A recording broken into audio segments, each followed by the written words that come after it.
나를 보내소서. 나의 맘 나의 몸 주께 드리오니 주 받으옵소서. 주님 내가 여기 있사오니 나를 써주소서. 가진 것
준비하신 마음으로 찬송가 64장을 찬송하시겠습니다.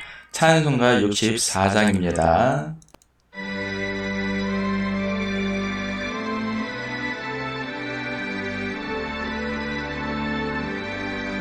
기뻐하며 경배하세 영광의 주 하나님 주 앞에서 우리 마음 피어나는 꽃 같아 죄와 슬픔 사라지고 의심 구름 거치니 변함없는 기쁨의 주 밝은 빛을 주시네 땅과 하늘 만물들이 주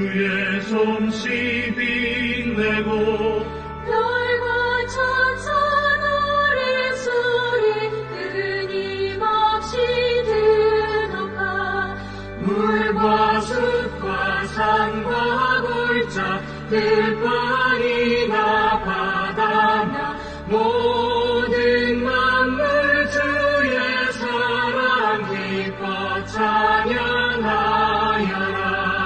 우리 주는 사랑이요 복의 근원이시니 삶이 깊은 샘이 되어 바다처럼 넘치네.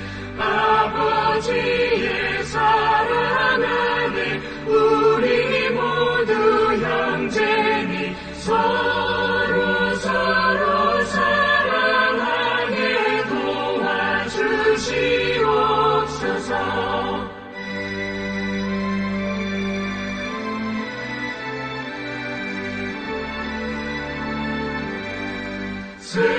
새벽별의 노래 따라 힘찬 찬송 부르니 주의 사랑 주이 되어 한만 되게 하시네. 노래하며 행진하여 싸움에서 이기고 승전가를 높이 불러 주께 영광 돌리세. 아멘.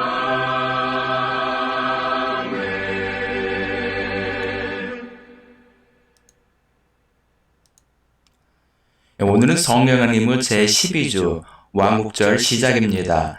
함께 임내송 15장 찬송하심으로 주일 공동 예배를 함께 드리겠습니다. 임내송 찬송가 15장입니다.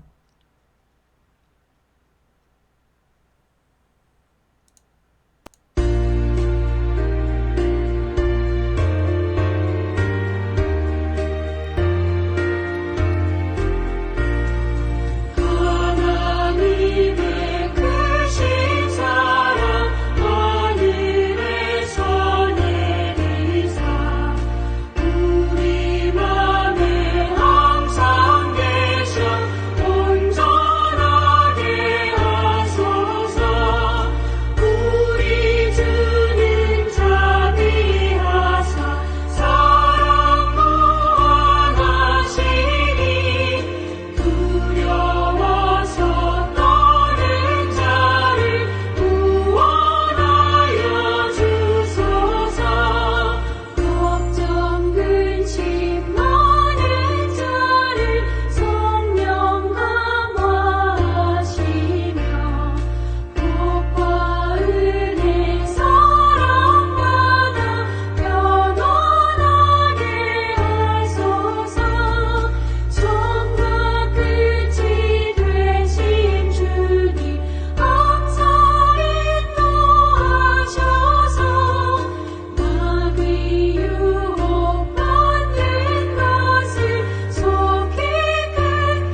주보를 보시며 인사를 나누겠습니다.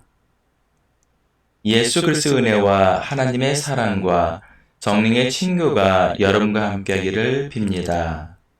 또한 주의 종에게도 함께하기를 빕니다.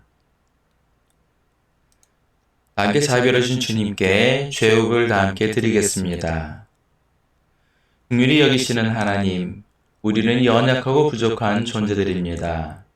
우리는 우리 스스로 죄를 해결할 수 없고 우리 자신을 구원할 수도 없음을 주님 앞에 고백합니다.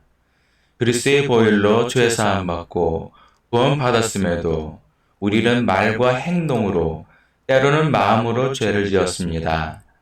우리의 죄를 그리스도의 보혈로 깨끗이 씻겨주시고 자비를 베풀어 주옵소서.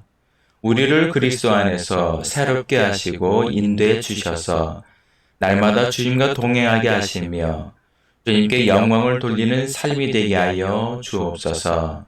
아멘. 전능하신 하나님께서 예수 그리스도를 보내시어 우리를 화목제물이 되게 하시고 이 그리스도를 보시어 여러분의 모든 죄를 용서해 주셨습니다. 여러분의 모든 죄를 용서하신 자비 하나님께서 여러분을 복되게 하시고 모든 하는 일들이 형통하시기를 축원합니다. 아멘.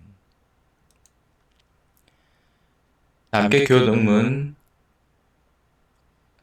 34번을 교독하시겠습니다. 교동문 34번 시편 81편입니다. 우리의 능력이 되신 하나님을 향하여 기쁘게 노래하며 야곱의 하나님을 향하여 즐거이 소리칠지어다. 시를 읊으며 소고를 치고 아름다운 수금의 비파를 아우를지어다. 초하루와 보름과 우리의 명절에 나팔을 불지어다. 이는 이스라엘의 율례요 야곱의 하나님의 규례로다. 하나님의 애굽 땅을 치러 나가시던 때에 요셉의 족속 중에 이를 증거로 세우셨도다. 거기서 내가 알지 못하던 말씀을 들었나니 이르시되 내가 그의 어깨에 짐을 벗기고 그의 손에서 광주리를 놓게 하였도다. 내가 고난 중에 부르짖음에 내가 너를 건졌고 우레소리의 은밀한 곳에서 내게 응답하며 무리바 물가에서 너를 시험하였도다. 내 백성이여 들으라. 내가 내게 증언하리라. 이스라엘이여 내게 듣기를 원하노라. 너희 중에 다른 신을 두지 말며 이방신에게 절하지 말지어다. 나는 너를 애굽 땅에서 인도하여낸 여호와 내 하나님이니 내 입을 크게 열라. 내가 채우리라 하였으나 내 백성이 내 소리를 듣지 아니하며 이스라엘이 나를 원하지 아니하였도다. 아멘. 함께 사도신경 고백하심으로 우리 믿음 하나님께 고백하시겠습니다. 나는 전능하신 아버지 하나님, 천지의 창조주를 믿습니다. 나는 그의 유일하신 아들, 우리 주 예수 그리스도를 믿습니다.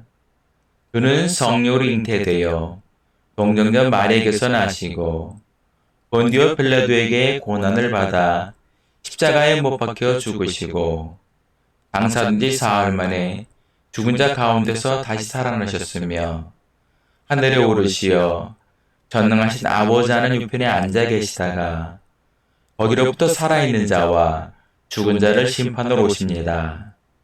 나는 성령을 믿으며 거룩한 공교회와 성도의 교제와 죄를 용서받는 것과 몸의 부활과 영생을 믿습니다. 아멘.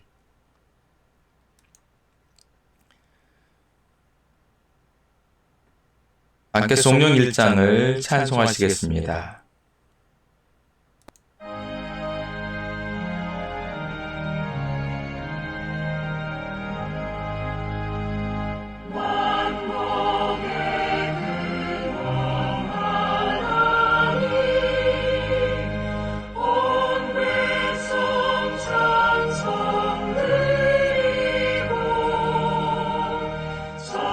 천사여 찬송하세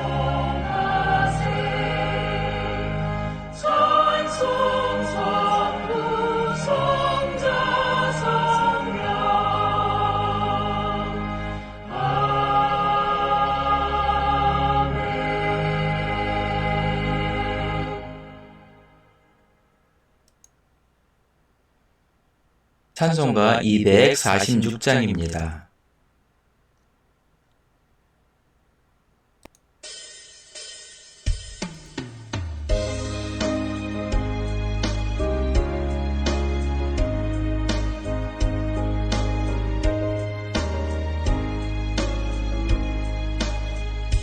나가나한 땅 귀한 성에 들어가려고 내 무거운 짐 벗어버렸네.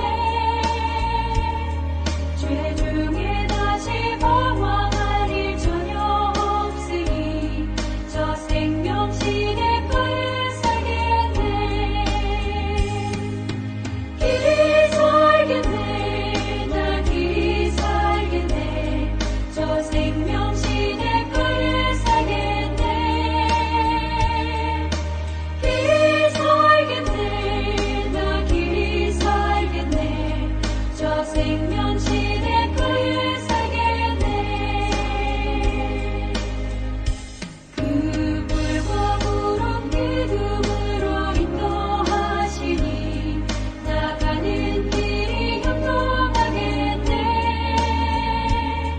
그 요단 강을 내가 지금 건넌 후에는 저 생명 시내가에 살겠네. 길이 살겠네. 나 길이 살겠네. 저 생명 시내가에 살겠네. 길이 살겠네. 나 길이 살겠네. 저 생명 시내가에 살겠네.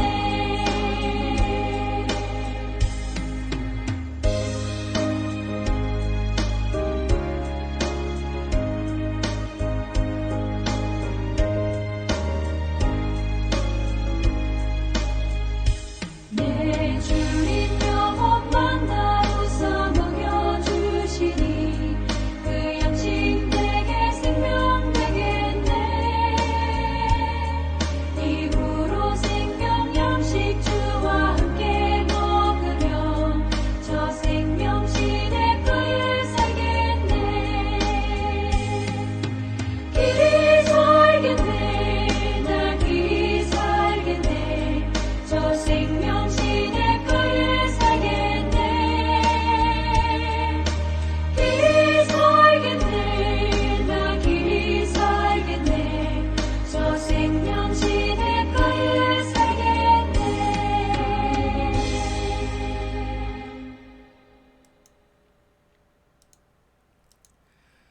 하나님께서 예배를 위해 우리에게 주시는 첫 번째 성경 말씀은 구약성경 시편 81편 10절부터 16절까지 말씀입니다. 구약성경 시편 81편 10절부터 16절까지 말씀을 제가 봉독해 드리겠습니다. 나는 너를 애굽 땅에서 인도하여 낸 여호와 내 하나님이니 내 입을 크게 열라 내가 채우리라 하였으나 내 백성이 내 소리를 듣지 아니하며 이스라엘이 나를 원하지 아니하였도다. 그러므로 내가 그의 마음을 완악한 대로 버려두어 그의 임의대로 행하게 하였도다. 내 백성아 내 말을 들으라. 이스라엘아 내 도를 따르라. 그리하면 내가 속히 그들의 원수를 누르고 내 손을 돌려 그들의 대적들을 치리니 여호와를 미워하는 자는 그에게 복종하는 채 할지라도 그들의 시대는 영원히 계속되리라. 또 내가 기름진 밀을 그들에게 먹이며 안속에서 나오는 꿀로 너를 만족하게 하리라 하셨도다. 아멘. 하나님께서 예배를 위해 우리에게 주시는 두 번째 상임 말씀은 히브리서 13장 1절부터 3절까지 말씀입니다. 신약성경 히브리서 13장 1절부터 3절까지의 말씀을 제가 봉독해 드리겠습니다. 형제 사랑하기를 계속하고 손님 대접하기를 잊지 말라. 이로써 부지 중에 천사들을 대접한 이들이 있었느니라. 너희도 함께 갇힌 것 같이 갇힌 자를 생각하고 너희도 몸을 가졌은즉 학대받는 자를 생각하라. 아멘. 주님께서 우리에게 주시는 복음서 말씀은 누가복음 14장 12절부터 14절까지 말씀입니다. 신약성경 누가복음 14장 12절부터 14절까지의 말씀을 제가 봉독해 드리겠습니다.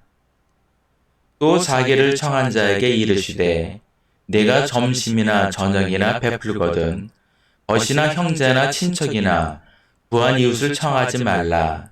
두렵건대 그 사람들이 너를 도로 청하여 내게 갚음이 될까 하노라. 잔치를 베풀거든 차라리 가난한 자들과 몸 불편한 자들과 저는 자들과 맹인들을 청하라. 그러면 그들이 갚을 것이 없으므로 내게 복이 되리니 이는 의인들의 부활을 시에 내게 갚음을 받겠음이라 하시더라. 아멘. 이 시간 우리에게 주시는 말씀은 히브리서 13장 1절부터 3절까지의 말씀입니다. 신약성경 히브리서 13장 1절부터 3절까지의 말씀입니다. 기도하겠습니다.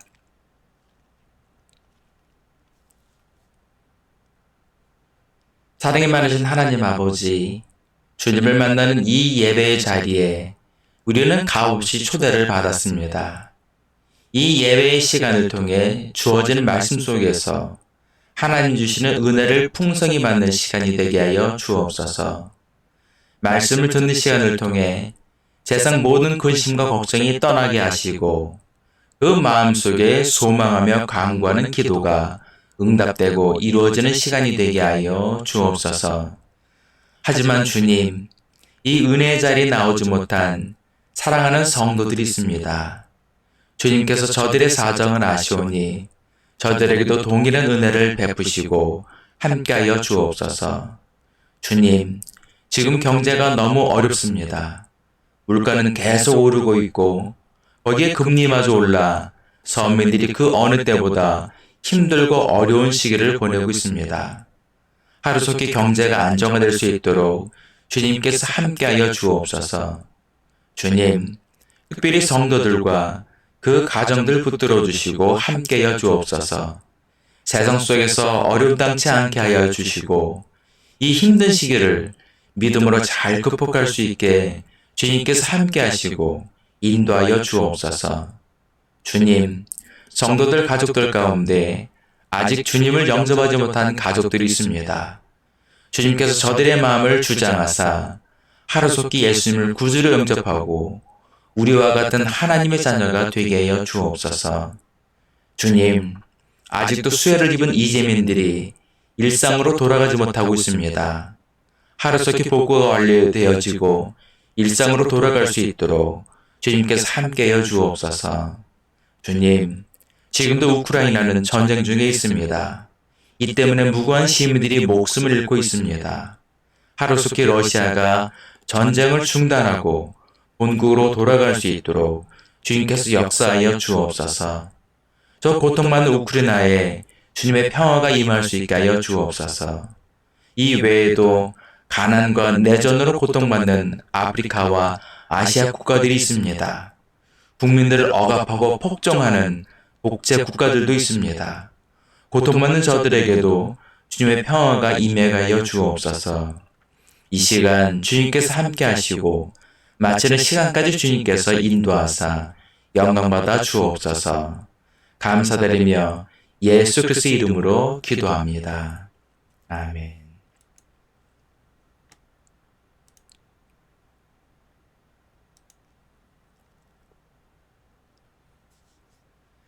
히브리서 12장을 보면 아브라함을 비롯한 많은 신앙의 위인들의 믿음을 열거하며 믿음에 대해서 강조하고 있습니다. 그래서 히브리서 12장을 믿음장이라고 그렇게 부릅니다. 그런데 이 믿음장인 히브리서 12장을 넘기고 13장에 이르면 가장 먼저 이웃사랑에 대해서 말씀하고 있습니다. 히브리서 저자는 왜 믿음을 이야기하면서 이웃사랑에 대해 이야기를 하는 것일까요? 당시 유대인들이 가지고 있었던 신앙은 오직 하나님을 위한 또한 하나님을 향한 신앙이었습니다. 그러다 보니 종교적 행위와 율법만을 강조하였습니다.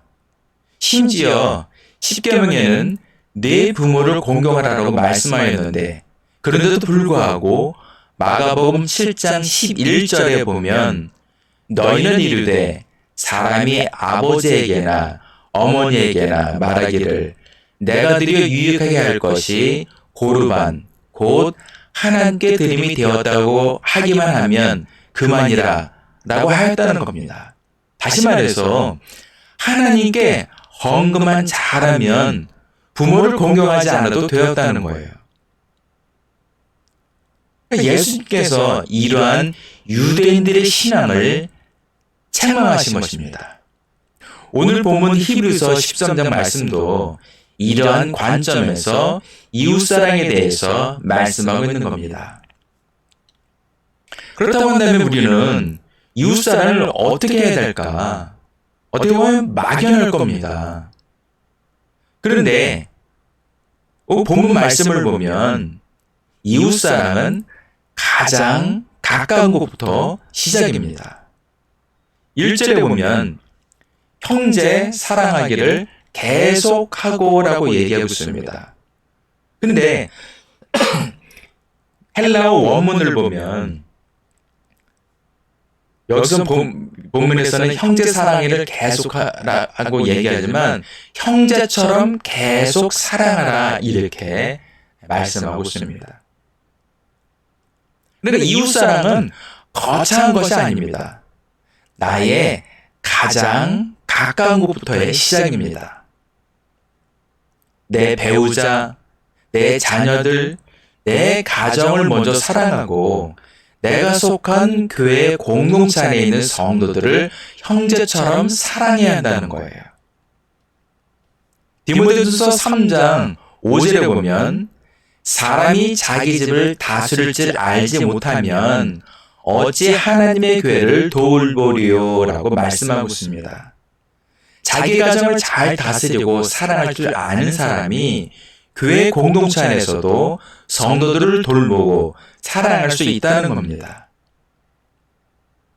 그리고 교회 공동체 안에서 성도끼리 서로 형제처럼 사랑하기를 계속 하라는 말입니다. 형제처럼 서로 사랑하는데 어떻게 분쟁이 생기고 다툼이 생길 수 있겠습니까? 그런데 간혹 교회 안에서 분쟁이 생기고 다툼이 생겨 결국 세상 법정까지 가는 그리고 그곳에서 재판을 받는 것을 보면 너무나 안타까운 마음이 듭니다. 아무리 부모한테 교도를 잘하는 자녀들이라도 매일 다투고 싸운다면 그것을 기뻐할 부모가 어디 있겠습니까? 교회 공동체 안에 모든 성도들은 예수 그리스도 안에서 서로 한 형제요 자매들입니다. 그런데 서로 다투고 싸운다면 하나님께서 기뻐하지 않습니다. 피를 나는 형제라고 해서 싸우지 않는 것은 아닙니다. 때로는 다투기도 하고 싸우기도 하지만 가족이기에 용납하고 화해하는 것이 아니겠습니까? 하물며 생활 환경도 다르고 가치관도 다른 사람들이 모인 교회는 더 다툼이 생기거나 그런 분쟁이 생길 수 있습니다.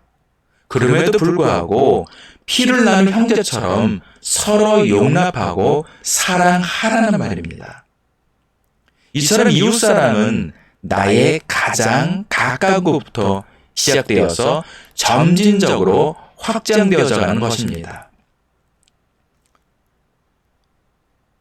그렇다면 나의 가장 가까운 사람만 사랑하면 되나?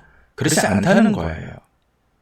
나의 가장 가까운 곳을 사랑했으면 그 다음으로 점점 확장되어져 가는 겁니다. 2절에 보면 손님 대접하기를 잊지 말라.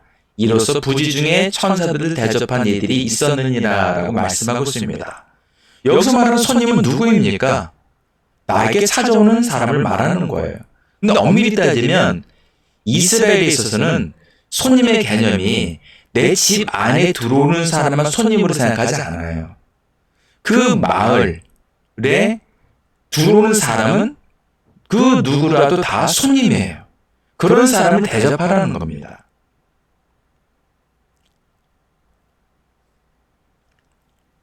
외국 사람들이 한국에 오면 하나같이 하는 말이 있다고 합니다. 한국 사람들은 친절하다라고 한답니다. 제가 볼 때도 그것은 맞는 것 같습니다. 저도 어디 가서 길을 묻거나 목적지를 찾을 때 도움을 청하면 거의 대부분 친절하게 알려주어 수월하게 찾은 격들이 많습니다. 세상 사람들도 이렇게 친절한데 기독교인들은 더 친절해야 되지 않을까 생각을 합니다. 본문을 보면 손님 대접하기를 잊지 말라라고 말씀하고 있습니다. 창세기 18장 2절에 보면 눈을 들어 본즉 사람 셋이 맞은편에 서 있는지라 그가 그들을 보자 곧 장막문에서 달려나가 영접하였다고 말씀하고 있습니다. 이때 그가 누구입니까? 바로 아브라함을 말합니다. 이때 아브라함이 영접한 사람들은 소돔과 고모라를 심판하러 가는 하나님의 천사들이었습니다.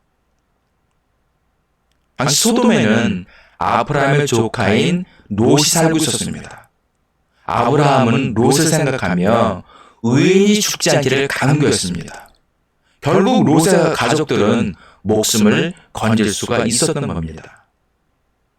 그리고 창세기 19장 1절에 보면 저녁 때 그 두 천사가 소돔에 이르니 마침 롯이 소돔 성문에 앉아 있다가 그들을 보고 일어나 영접하였다라고 말씀하고 있습니다.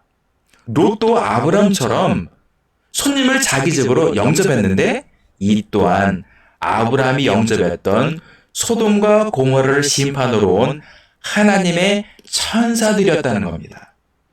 롯도 부지 중에 천사들을 영접했기에 자신의 가족들의 목숨을 건질 수가 있었습니다. 그래서 부지 중에 천사들을 대접한 이들이 있었느니라라고 말씀하신 것이 바로 아브라함과 롯을 말하고 있는 겁니다.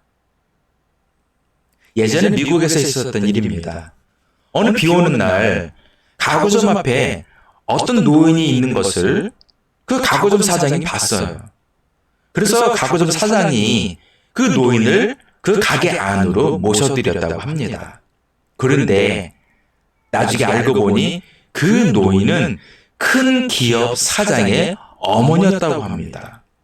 이후 그 기업에서는 그 가구점과 계약을 맺었고 그 가구점은 그 기업에 가구를 납품하게 되었다고 합니다. 이처럼 타인에게 선을 베풀면 복으로 돌아온다는 겁니다. 우리 주변에도 보면 이런 일들이 많습니다.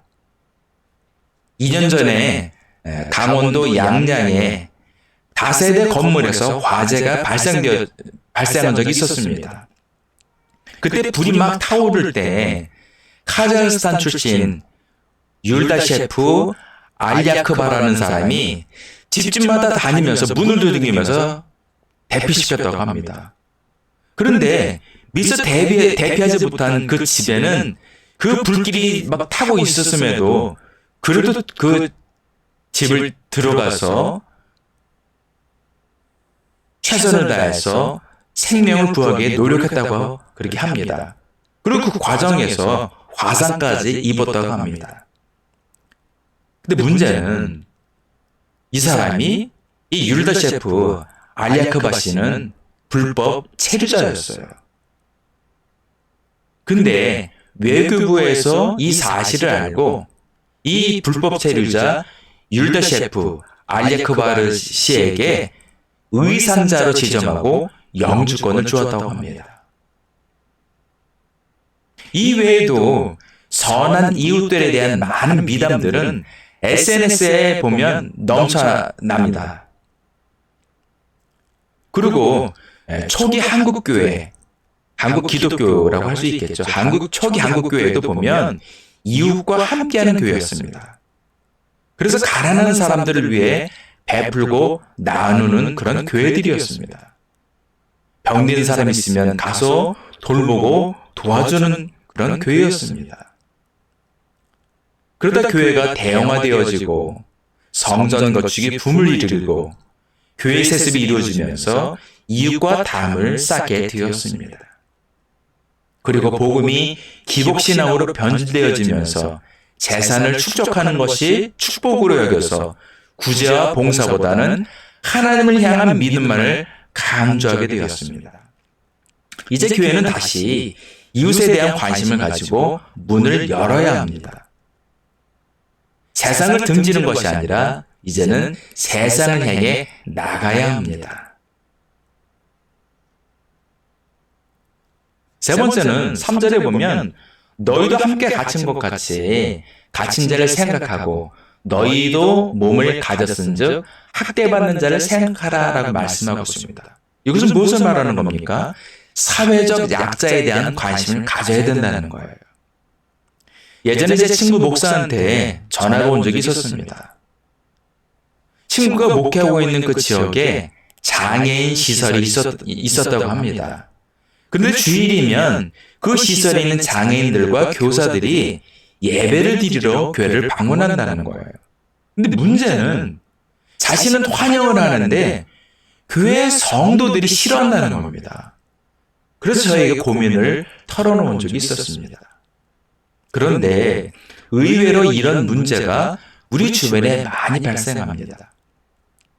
장애인 시설이나 특수학교가 근처에 세워지려고 하면 주민들이나 학부모들이 나서서 결사 반대를 합니다. 너무나 안타까운 현실입니다. 이제 사회적 약자에 대해 관심을 가져야 합니다. 사회적 약자에 대해서 배척하는 것이 아니라 그들에게 관심을 가지고 디딤돌이 되어주며 기회를 주어야 한다는 겁니다. 얼마 전 이상한 변호사 우영우를 하는 그런 드라마가 최고의 시청률을 보였다고 합니다. 지금은 이제 종영되었지만 많은 사람들이 그 드라마를 봤다고 합니다. 그런데 그 이상한 변호사 우영우 주변을 보면 그 우영우 주변에 늘 디딤돌이자 버팀목들이 되어주는 그런 사람들이 있었어요. 학창시절에는 그 왕따를 당했을 때 그 우영우를 지켜주고 함께 주었던 동그라미라는 친구가 있었습니다. 그리고 서울대 들어갔을 때 로스쿨을 다녔을 때에는 늘 옆에서 함께 지지해줬던 그 친구가 있었어요. 서울대를 수석으로 졸업하고 로스쿨에서 사법시험을 수석으로 합격을 했어도 어느 로펌에서도 어느 변호사 사무실에서도 우영우를 부르지 않았습니다. 왜냐하면 장애인이기 때문에. 그런데 한바다라는 그 로펌에서 우영우를 영입합니다. 그리고 그에게 기회를 줍니다. 그리고 우영우에게는 그 한바다 로펌에 팀장이 있었습니다. 우영우를 지지해주고 믿어주는 그 팀장이 있었습니다. 그 주변에 이런 디딤돌과 버팀목들이 있었기 때문에 우영우가 그 장애를 극복하고 자신의 능력을 발휘하여서 유능한 변호사로 성장하였다는 겁니다. 근데 이와 같은 일들이 우리 주변에 있습니다. 지난번에 방송을 보니까 방송에 어떤 기업에 대해서 나오는데 거기에 장애인 고용을 한 기업이더라고요. 그 기업 대표는 고민을 했다고 합니다.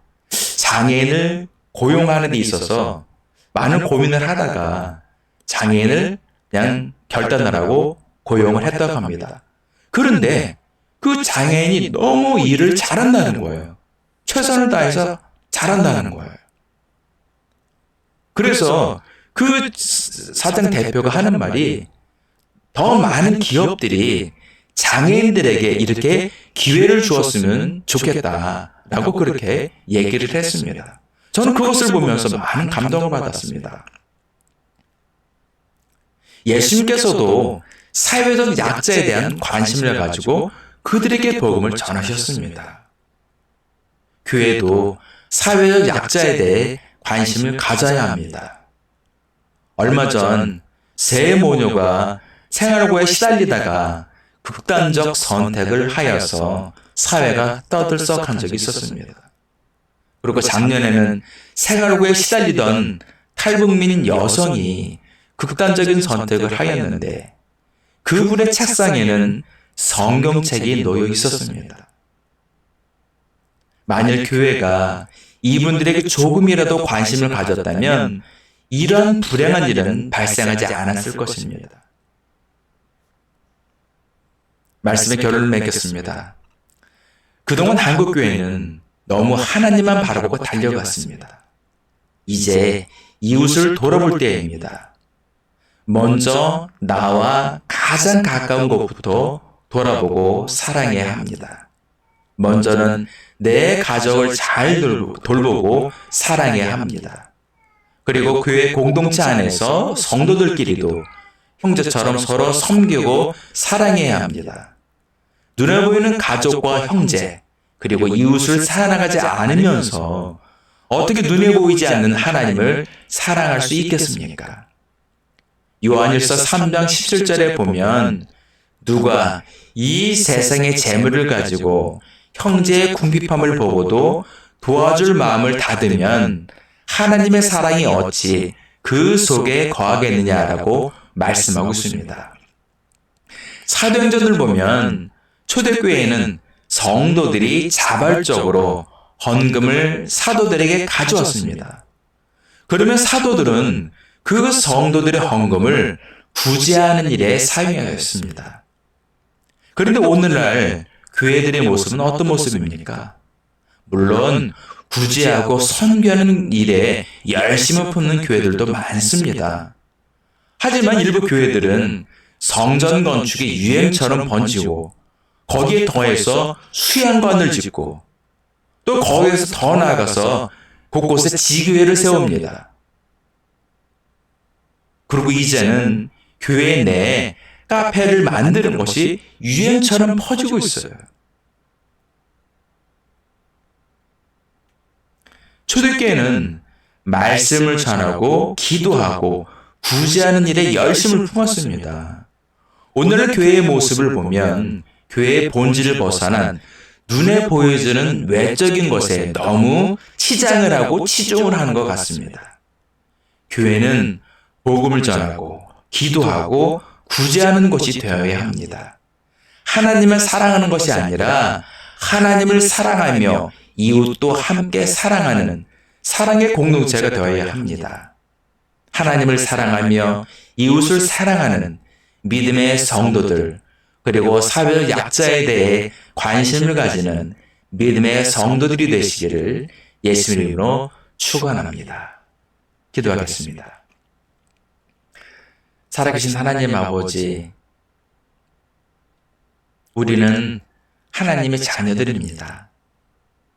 하나님의 귀한 은혜를 받은 하나님의 자녀들입니다.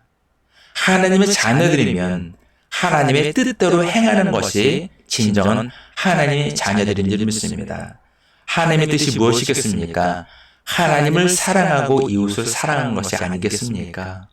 하나님 아버지, 그동안 우리 한국교회는 너무 하나님만 바라보고 달려갔습니다. 이제는 이웃을 향해서 손을 내밀며 이웃을 함께 사랑하는, 이웃과 더불어 함께 사랑하며 믿음을 갖는 그런 믿음의 교회요, 믿음의 성도들이 되게 역사하여 주옵소서. 하나님,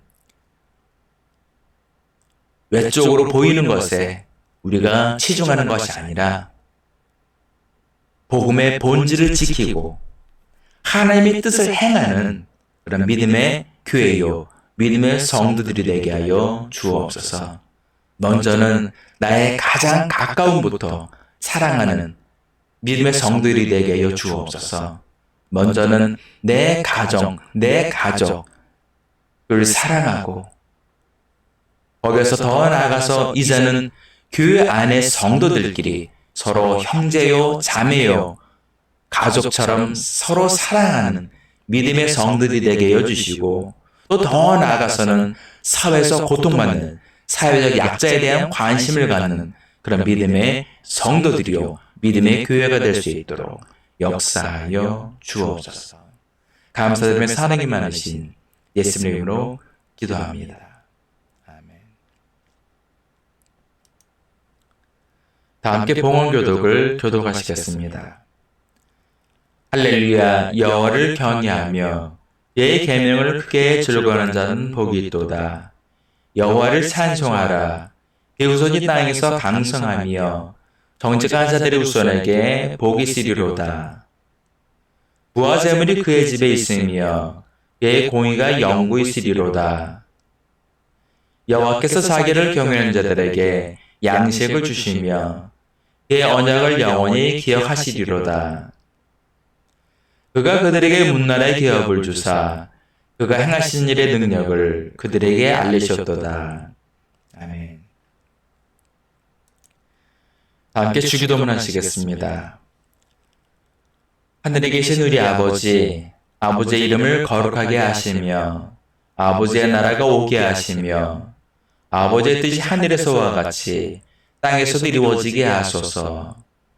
오늘 우리에게 일용할 양식을 주시고 우리가 우리에게 잘못한 사람을 용서하여 준 것 같이 우리 죄를 용서하여 주시고 우리를 시험에 빠지지 않게 하시고 악에서 구하소서. 나라와 권능과 영광이 영원히 아버지의 것입니다. 아멘. 찬송가 341장을 찬송하시겠습니다. 찬송가 341장 찬송하신 후에 제가 축도함으로 예배를 마치겠습니다. 찬송가 341장입니다.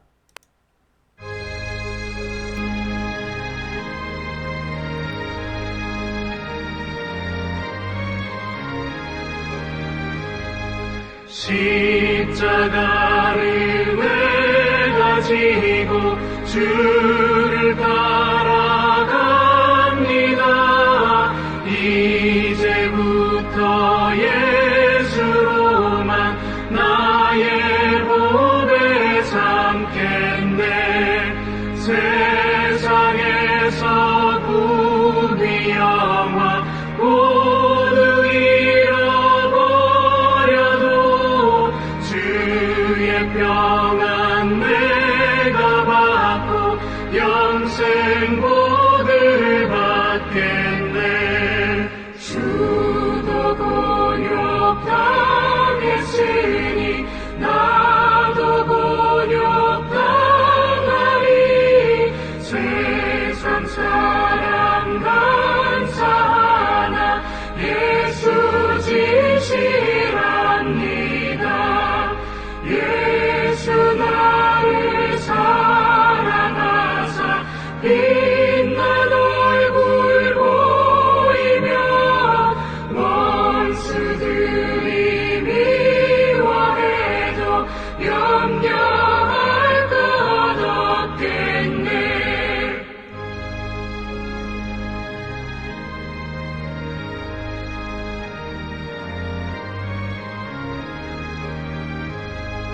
내가 핍박당할 때에 주의 품에 안기고 세상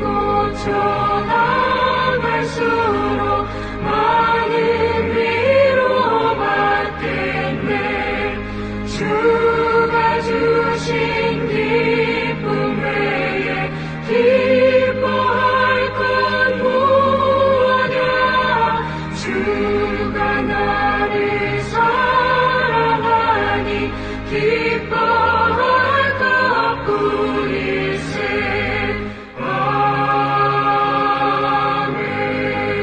아멘.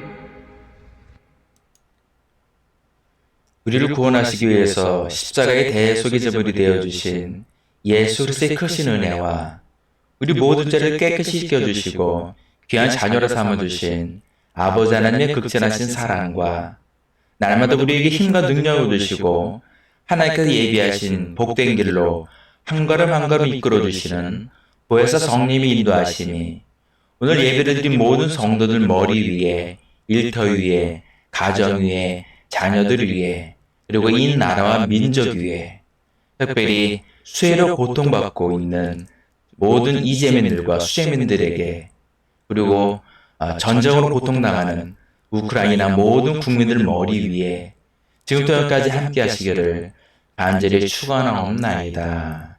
아멘.